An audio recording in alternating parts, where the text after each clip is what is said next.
Welcome back, everyone. Week 10 Fantasy Football Weather Guys here to discuss the weather impacts that we're going to see. We have our on-staff meteorologist, Sean Bratton, and our analytical genius, Dr. Nick Schiraldi. Sorry, I just had a brain It's because it's week 10. Time's flying. How's everyone doing? Awesome. Doing great.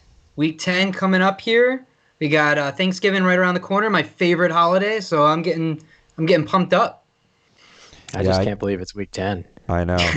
It's do or die for playoffs and regular season. DFS when you're trying to scrap together some wins for some money so you don't end in the red. That's kind of Thanksgiving to think about 2 weeks from now to watch Thursday football. It'll be it's weird. Up in upstate New York, it's still warm. I don't know what to do with this weather. 70 degrees in November. It's going to cool down soon there. Yeah, it'll feel a little bit more seasonable next week. Thank God.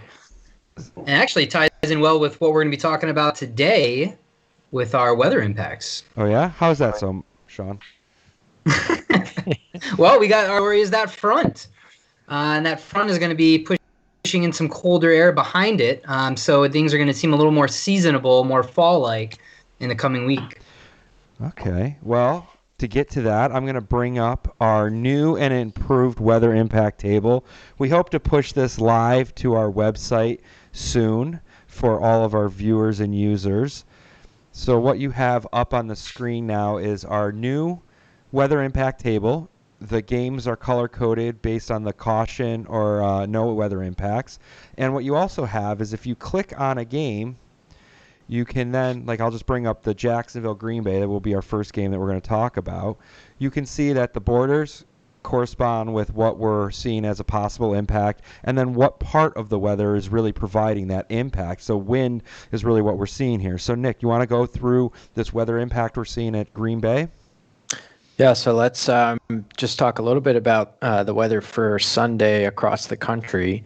If we pull up our weather maps, an interesting system, kind of a low-pressure system dropping in southern Canada, and it's going to go across the Great Lakes, moving through Sunday. Here it is, starting to build. You're looking at precipitation and mean sea level in the GFS.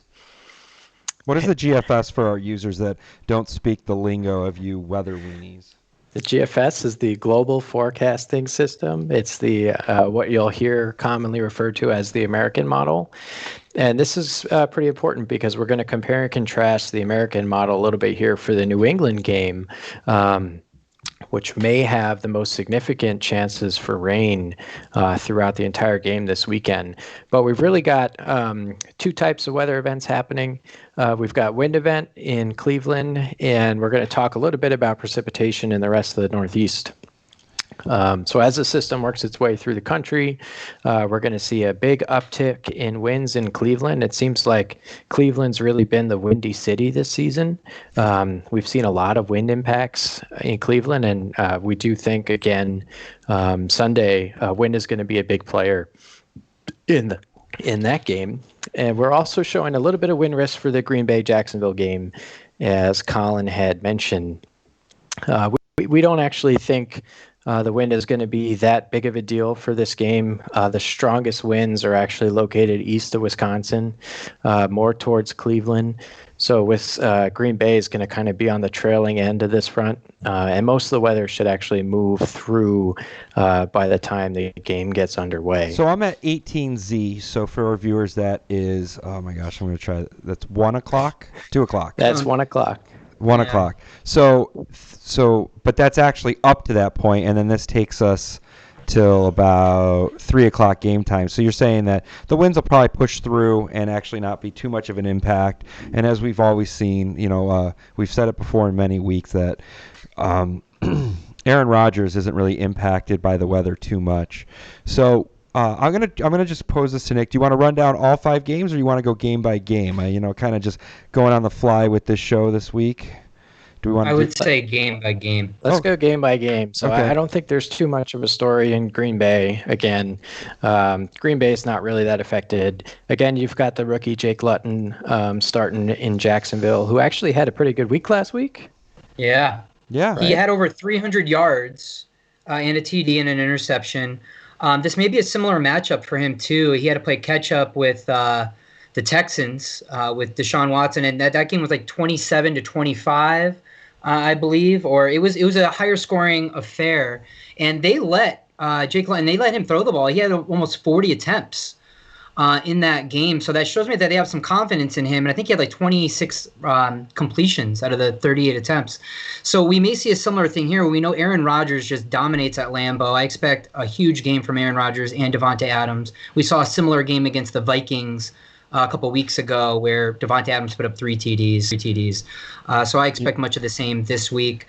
Lutton may be like, he's a rookie. He's playing maybe in some windy conditions, but if you really need somebody that's a out of the box player, he may have some upside because the Jaguars have shown they're willing to go to him when they're down and having him just launch the ball. So maybe a good play. Yeah, it's interesting. In this game, I had picked up Mason Crosby in our league before I really saw the wind. So hopefully that doesn't come back and bite me in the butt. But hopefully the wind stays down and Mason Crosby can get a few 3-pointers in. Yeah.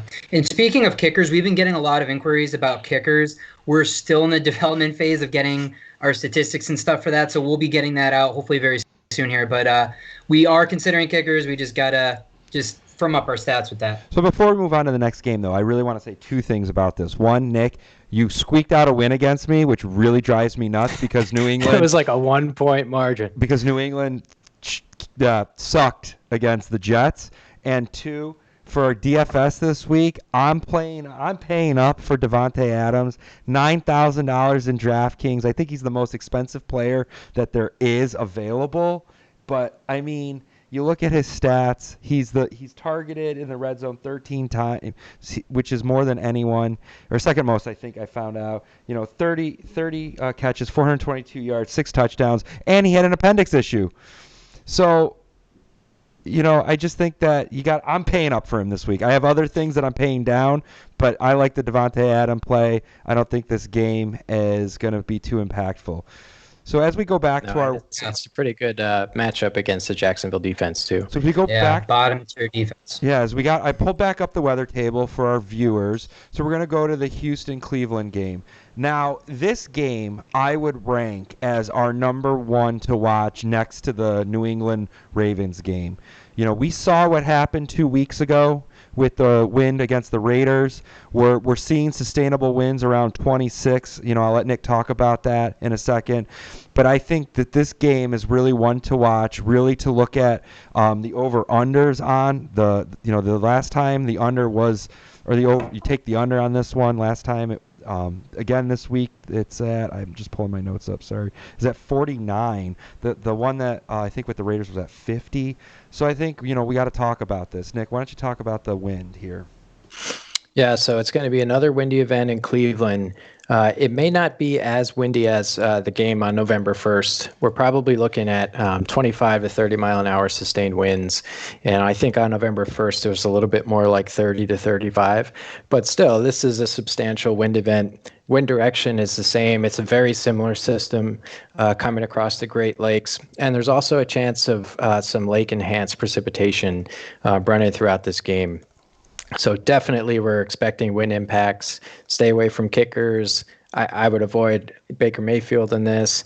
I would avoid Deshaun Watson. I am in my own league. Actually, I'm torn between Watson and Roethlisberger. I'm hoping Roethlisberger comes off of COVID. But I think this game has bad news written all over it again. I will say this. Go ahead, Sean. I was just going to say, I mean, we've seen this before with Baker Mayfield against the Raiders a couple weeks ago. Like Nick said, we don't expect the winds to be quite that high, but we do expect them to be substantial enough to have an impact. And don't count out precipitation. There could be some lake effect as we have some west-northwest trajectory to our winds going across the lake that may provide some precipitation. So we may have another combo event here. We're more confident in the winds, but don't count out the precipitation. So Baker, Deshaun Watson, As Nick said, I'm staying away from them. I'm not buying up on them at all. Although some people in DFS are paying up for them because of that matchup, especially Baker, because the Houston just gives up tons of yards. But I'm not there. I have a interesting DFS start that I'm going to play for $3,900. I got to grab my notes. I was looking off the side. Austin Hooper, tight end. 23 targets in the 3 games. This is actually, I misspoke. He had the appendix issue, not Devontae Adams. Apologize on that mistake. Adams was hamstring, but that's okay. But 23 targets in the 3 games that he played. He's had at least 5 receptions. $3,900 in a game that could be short dump passes, maybe some red zone work. I think Austin Hooper may be a tight end that you take if you're trying to get the value for the DFS. Are you all at all worried about? I mean, Baker had, I think, not even 150 yards in his matchup against LA. You are playing a Texans defense that again just gives up a ton of points, but there's only one pass to a tight end when they played against Los Angeles. I think Njoku had 1 catch for like 19 yards. Are you at all worried about his volume? Or are you just relying on him hitting those targets in the red zone? I'm trying to rely, because I think a tight end you pay for the touchdowns. And I think that's that's how I play with the tight end because of the value, unless you want to go up for a Kelsey or for, one of those. But I feel like, to answer your question, Sean, I'm relying on the risk for the tight end on the upside to hopefully get some DFS point or, get the value. So right now, Deshaun Watson is going $6,900 in DFS. Jared Goff is going $65. $100 difference between Deshaun Watson and Jared Goff. Jared Goff is facing off against the Seahawks, who have given up an unbelievable amount of passing yards to opposing offenses. I know. Look what the Bills did to them. I'm so happy about that. I got to shout that out. But yeah. Yeah. I mean, it's been crazy this year for the Seahawks. Just absolutely nuts. A wrist injury. He may be out. We're still waiting on news. They're thinking he's going to play. But are you confident enough in Deshaun Watson here? Or are you going to pay up for like a Jared Goff? I'm taking Josh Allen this week, but the question between those, I think I have so much hesitation in Deshaun Watson as it is. I think he's got some tools, but I think I'm always scared when Fuller gets the ball if he's going to get hurt. I think that Cobb, he's to me a little bit ancient. But he has some upside there. But I think in this matchup with the weather and the pending and complete what we saw, I would pay up for Goff over Watson. I would be going Goff as well. I mean, he'd be like almost my QB of the week. I think he's gonna, especially if Cooper Kupp is in there. Deshaun Watson found his stride a little bit last week. He had 280 yards and 2 TDs. But in this one, and I'm going to bring up a stat that we've been looking at, and we've been kind of arguing about this today. But we were looking at QB throw the ball. What is their velocity when they throw the ball? And Deshaun Watson, believe it or not, is on the lower end of that spectrum. So then we started talking about, well, the winds are going to be picking up maybe 25, 30 miles an hour. And some of his primary targets, like a Will Fuller, are more of the deep threats. So is this going to hurt Fuller in this game or hurt Deshaun Watson in this game? Is this going to limit his upside? Because we're thinking our rationale is, well, if he's throwing the ball weaker, that may have a higher chance of being influenced by the ponder. Does anybody have any thoughts on that? You bring up velocity, and it's really interesting. I mean, I will even, I think I read an article about this too, and like the tight spiral and the beautiful look of a ball, and you think that could, I'm not a physicist. I would say it's an interesting theory. I think it would be very interesting to watch what happens. To me, though, I don't think Watson has a weak arm. I think you get into the NFL, and I think I have to be careful when you're not saying he's a weak arm. I think it's a relative of 5 miles. I think the velocity. But he's on the lower tier of arm speed when it comes to throwing the football. I mean, I don't buy it. You're not buying. I don't buy it. I think you can still be an efficient passer if you're throwing the shorter routes. And if it's windy, it's going to affect the strong arm velocity, same as weak arm velocity. I don't see it. Yeah, I mean, so here's a question. And then, are you taking Brandon Cooks here with he's going for 5,600, or are you going Will Fuller 6,700? So are you paying up 1,100 for Will Fuller for that potential? Or are you going to be looking at more Braylon Cooks? That's a little bit more guaranteed volume. He's been getting at least like 8-9 targets a game. I mean, between those two, I have such a bias with Fuller. I call him Mr. Glass. I'm terrified. He's one throw away from an injury for the rest of the season.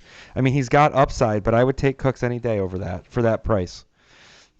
I'm in agreement here. I mean, I think I'm a little worried about Fuller. We've seen him disappear. I'm afraid that may happen this game, especially if conditions get a little bit out of control. And Fells, more on a Braylon Cooks to get the job done against Cleveland.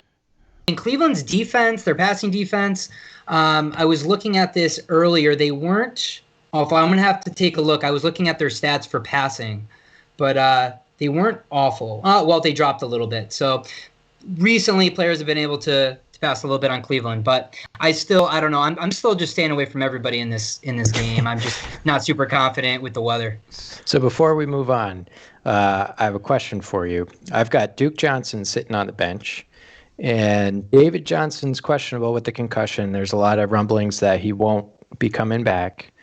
Given the weather, do you think there's an upside to Duke Johnson going against his old team, the Cleveland Browns? Last week he had 16 carries, but only for 41 yards. But he also had 4 catches for 32 yards. So I think, especially in PPR formats, he's going to add value here. He's been a proven pass catcher. He was when he was with Cleveland. I think that continues. I think he'll get the opportunities. It doesn't surprise me if he gets upwards of 5 targets. He hasn't proven to be the most effective as far as efficiency on the ground, but they may give him a few more carries, especially if the wind's influencing the passing game at all. So I think he's going to have an okay game. A solid baseline. So to regroup for viewers who just oh, sorry, go ahead, Nick. I know you're going to go back on your conversation. No, I was just going to say I agree. I think that I may end up putting it in my lineup. I think it's an interesting play. Yeah, I agree. So what was the choice between Duke and who? David Johnson. Was it David Johnson? David Johnson's questionable. It looks like he's probably not going to get the start, so it'll be Duke Johnson's what do you have as the lead. What do you have for other options? Right now, if I pull up my roster, I've got DeAndre Swift and Miles Sanders in. Miles Sanders is going to be interesting. We're going to talk about the Giants game in a little bit. He's questionable too, but he's a... Yeah, I think it's a good segue. Just for our viewers who just joined or have joined midway, we were talking about the Houston Texans at Cleveland Browns. I brought up our weather impact table. That'll be live soon, our new weather impact table, so you can see what actually the winds, the temperature, and the precipitation. We're really seeing the winds again in Cleveland, and we're following the front that's passing through on Sunday. So moving on to our next game, which we were just about to talk about. So we have our Philly, the Eagles at the Giants. I mean, talk about, a matchup of the ages, of course, but we're seeing some rain here, right, Nick? Yeah. And I'm going to take us to our precipitation map. Did I say that right? Yeah. Yeah. Nick, you may just quickly, we're not going to spend a lot of time on Pittsburgh, but it may be worth just a consolatory discussion on Pittsburgh. Did I skip over Pittsburgh? That's coming next. I'm going down the line of our chart. I thought you were going, west to east. Okay. Yeah. We'll hit Pittsburgh next. So the Giants game is definitely a precipitation event. The question with this game is going to be timing and intensity, as it always is. There are some pretty substantial differences between the American model and the European model in terms of rain intensity in New York and when it's through. So the American model is a little bit more progressive. We're seeing about 1/10 of an inch of precipitation falling on the ground during game time, which seems to be a pretty reliable forecast. Winds will be somewhere between 15 and 20 miles an hour. Moderate wind speeds, but probably not impactful. So the biggest question is going to be field conditions and how well can these guys hold on to the ball, right, Sean? Yeah, and we all know, at least Giants fans know, the Danny Jones era of football is all about turnovers. So receptions, that's just been the storyline line for the New York Giants this year. Now, I'd be playing. I wouldn't be hesitant to be playing the Eagles' defense, especially obviously against the Giants, but also in a weather-prone game where they may have a little bit more of an aptitude to get some turnovers in this game. On the other side of the ball, Carson Wentz has really started to pick things up a little bit as of late. He started to pull a ton of turnovers, but he's been picking it up a little bit. In DFS, he's going for around $5,900. So I don't know if I'd play him. I mean, I'm a little bit higher on the Giants secondary than some. Right now, they're under on this game is I think only like 43 points or so. 44 and a half. Yeah, it was up to 44 and a half. Over under here, especially with weather between these two offenses. It's going to be tough. I am a little bit more. Carson Wentz is getting some weapons back. Alshon Jeffrey may be coming back. He's been practicing. You got Jalen Reagor, who got into the game the previous game. And you also have Fulgham, who's been doing really good things this year. So he's increasing his targets.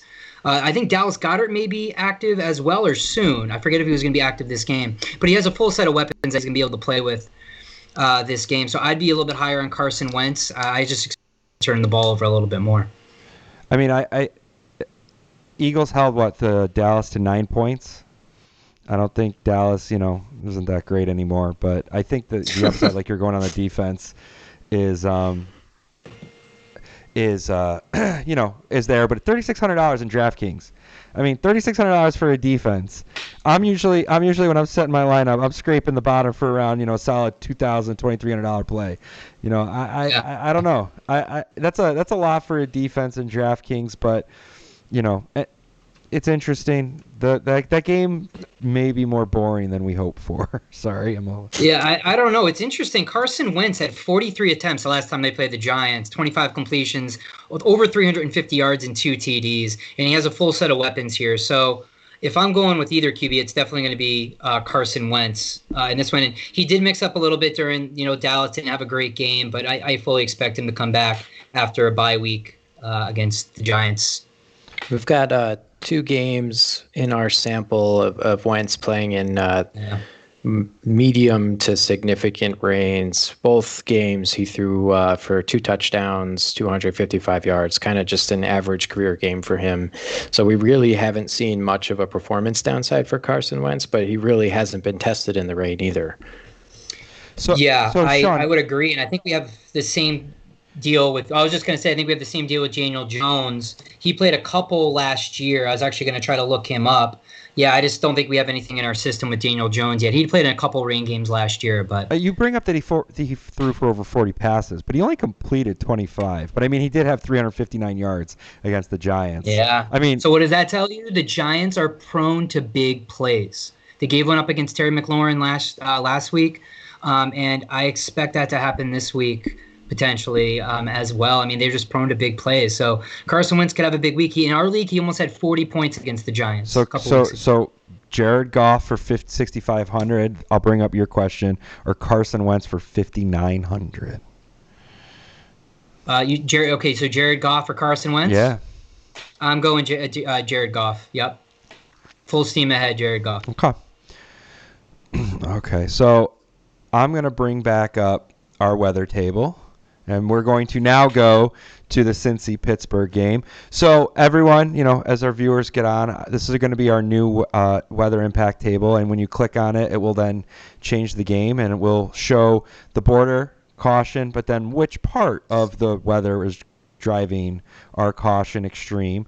And this, again, is the rain that we were talking about. But it's slight. And it's kind of more of a honorable mention discussion, right, Sean? If I go to the precipitation map. Right. Yeah. Right now, as Nick mentioned, there's some inconsistencies in our models about when this front pushes through.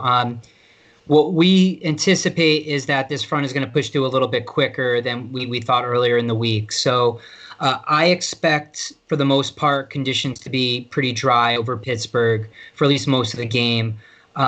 There may be something very early on, but I don't expect it to stick around very long. The models have it drying out, they have it pushing out, and that's where the tendency that we see the models trending towards. So I don't think it's not going to be a wind event. It's going to be rain. So it's not like this is going to pass by and we're going to have wind, at least not significant. So what I'm showing to the viewers is this is about game time, and the rain is already pushed through. And then if you go even further. No, it's actually, they have a 4 o'clock, so go ahead. Oh, yeah. Yeah. So at game time for them, it's actually the front's over more central to eastern PA. Right. And there may be some trailing showers with that, but I don't think it's going to be significant. I don't think it's noteworthy. And plus, to be honest, who really can? I mean, Ben Roethlisberger is still a question mark. He's going under, COVID testing. And then you have, Joe Burrow on the other side of the ball. And if Ben Roethlisberger's not playing, are you really interested in playing Deontay Johnson or Chase Claypool with a really subpar backup? If that's the case, I don't know. If Ben does play, he's not really impacted by weather. So either way, yeah, So coming up to not a huge lot to talk about that game. Now coming up to our last game of the week, that's I would say. So Colin, do you mind if I just mention just something quick about the Giants game? I do mind. No, I'm just kidding. Go ahead. Okay. Go ahead. So the other thing is some players are wondering about is possibly Miles Sanders. How do you feel playing him against Giants defense? So Nick, you have Miles Sanders in our league. How do you feel this week going with the current weather conditions? I do have Miles Sanders, and I do have him starting right now. I haven't seen much information about footing in New England or in Giants Stadium at MetLife. Is MetLife a turf field? It's AstroTurf. Right? Yeah, it's so Astro, I really don't think there'll be many footing issues. I don't really think weather will impact Miles Sanders too much in this game. Yeah, I would 100% agree with you. If not, I think he's going to get an uptick. I mean, we've seen him be a really force to be reckoned with when he's healthy. And the Giants have just sometimes really a lot of trouble defending him or defending running backs as pass catchers. So I expect him to get a lot of work early and often. So I wouldn't mind spending up for Miles Sanders in DFS. I think he could have a good game against the Giants. What is his value in DFS? Do you know? Great question. Let me bring that up here. We have Miles Sanders. Yeah, I was trying to find Where is Miles Sanders? It's Emmanuel Sanders. Sorry, I got him. No, not Emmanuel Sanders. Miles Sanders. No, that's yeah, I don't. It's definitely not Emmanuel Sanders. Yeah, it's no, that's I know. Wide receiver for New Orleans. No, I know. I misspoke. Thank you. I don't see him. I don't think he's available. Miles Sanders on here. I don't either. Unless he's so low because they're considering him injured. Right. He is coming off injury. Oh, no, I don't know. He's still questionable with the knee injury, but most of the projections I've seen is that he's game time decision and is likely to play. He's likely to play. That's what I'm seeing as well. That's what the recent reports have been. And weird enough, I don't see him on the DFS options here. So I don't really know why that is because he's a Sunday game. I don't know. Yeah, we can belong. So I'm going to bring up our game log again. So our last game, which we would say is probably the second most impactful game, and it's really the rain that we're going to see as that front moves through. And to the 8:20 game is Ravens at Patriots. And this is right at game time and then through game time. So you don't like this model. I know, Nick. This is the American model. He has some issues with this one, but he also has provided me a different graphic to show. And this is the precipitation. Yeah. This is I'm trying to find. There it is. Cape Cod. There we go. Yeah. So this is the precipitation forecast for the Ecmwf from 0 to 06Z on Monday, so throughout the game. And the GFS, the American model, is just more progressive with the storm. So it's moving out of the area almost before the game even starts, as you can see in the graphic Colin has up right now. In these storms where there's this kind of transfer of energy offshore, the American model does tend to be a little bit more progressive, and it generally tends to be wrong when it's doing that. So Given the synoptic setup here, or the large-scale atmospheric pattern, I'm siding with ECMWF. I think there's a potential that, especially in the first half, this game could be very wet, and I think it's likely that the rain totals we're showing in our table are actually under forecast. So I think this could be... Yep, our 0.09 is probably a little bit too low. I think you'll see that go up to probably 0.15 or something like that over the next few days, unless the EC starts to trend towards the American model, which is always possible. But this could be a heavy impact rain event, in my opinion. Okay. Yeah, I would agree. I think this is the highest risk for as far as precipitation, the Cleveland game for wind, and then the New England game for precipitation. And we have two big quarterbacks starring in this game as the Ravens travel to New England. We have Lamar Jackson and Cam Newton. How are we feeling about starting these guys in this game where we expect potentially heavy rainfall? Well, we do have some analytics that we ran, and we know Cam Newton does not do well in the weather, and we've seen him this year. He does not do well this year. Also, Lamar Jackson, I mean, he's $7,100 on the DraftKings. It's going to be a run-heavy game, I think. I think it's going to be a run-heavy game just based on the game itself. Without the rain, if it's rain, it's going to even go there more. I think Baltimore just stomps the Patriots. And I think, to be honest, there's so many other options for the value of at least 7,100, and I would not start Cam Newton. I just don't. I wouldn't. That's my opinion. Yeah, in rainy games, his passing yards, he's only eclipsed 200 yards 2 times out of the... You're talking Cam Newton, I think I have 7 or 8 right? games. Cam Newton, I'm sorry, did I say Lamar Jackson? No, you just said he. I just didn't know who you were talking about. I'm sorry, Cam Newton. We have 7 games in which he's played in some precipitation. He's only eclipsed the 200-yard mark passing 2 of those times, and just barely in one of them he had 211 yards and 246 in the other. And his TD totals look to go down. I'm a little bit concerned about the Patriots moving the ball effectively. They did it toward the end of the game against the Jets, but let's face it, they're the Jets. I think he's going to give you a rushing baseline, but don't expect a big game from Cam Newton in this one. We just haven't seen him have a big performance in rain, and I don't anticipate that to happen against our Ravens defense. Speaking of the Ravens, we also have Lamar Jackson, who is this like 1 or 2 QB going into this year, but I actually read an article, and what Lamar Jackson is saying is that defenses are picking up on what they're doing. They're reading the audibles and play calls, and defenses know what they're doing. And especially Belichick. Belichick will know that was going to be my point, especially a Bill Belichick defense who, I mean, let's just face it, they're smart with this stuff, cheating or not, right? Okay. So Lamar Jackson has not had in any rain again. We've had 3 rain events for him. And he has not eclipsed 150 yards, and he's only had 1 TD max in these games. So I think this may be another rushing potential game for Lamar Jackson, but he's just been capped this year. He's only maybe had 1 or 2 really big-ish games. I don't think that's going to happen again in this one. Right now, the over-under on the New England is 43.5. So that's even Vegas telling you we're not super confident with this. I'm so tempted to take the over on this one just because I think the run game will actually score more. But yeah, I mean you got Dobbins that's really wanting to get into really get into a groove here.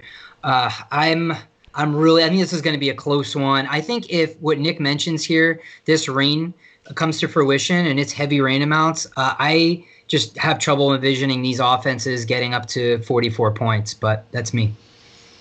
Yeah, that's one to watch, and definitely follow us on our social media at FFWeatherguys on Twitter, Facebook. Quickly though, with this, like if you're thinking about pass catchers, I wasn't ending. What's that? I wasn't ending. I was just getting to my. Oh, I thought you were ending on it. So I was like, oh wait. No, don't worry, Sean. I'll let you know because I know you got to get that last word in. Trust me, Sean always gets the last word.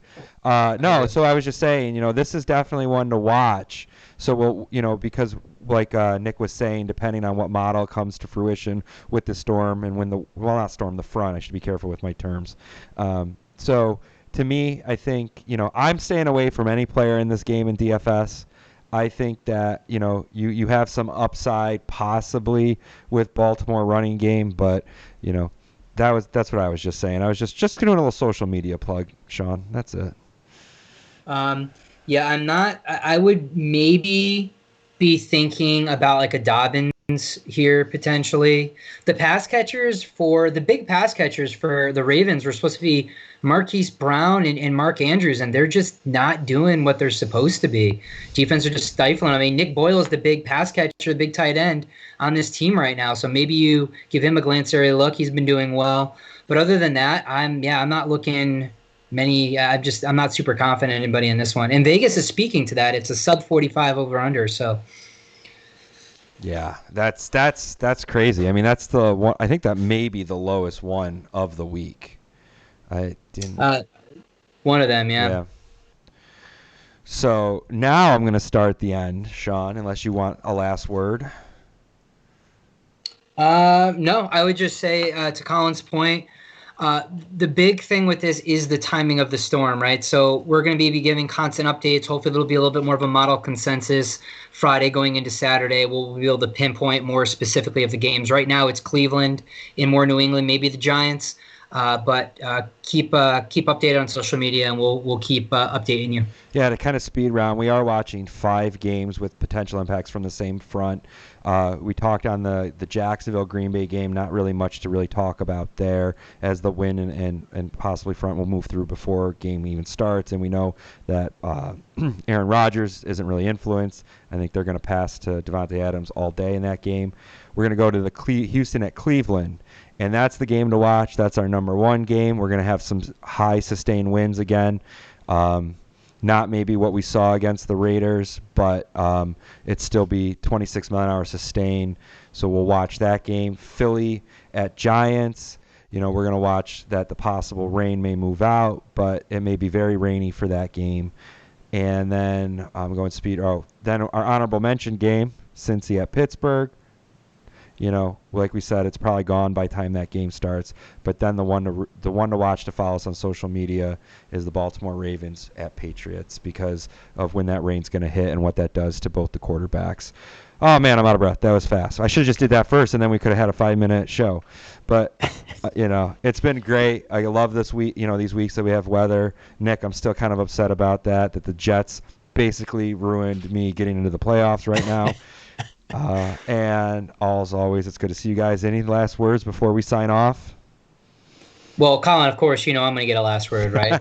That's already been established. I did find Miles Sanders. I didn't even realize I already had him in my lineup, so I didn't see him in the queue. But Miles Sanders is $6,400 going right behind Josh Jacobs and sandwiched between Chase Edmonds. So I'm picking him over both of those options. Nice. Nick? Cool. Anything else? Have a good week. Yeah, have a good week, guys. Great show. See everyone next week.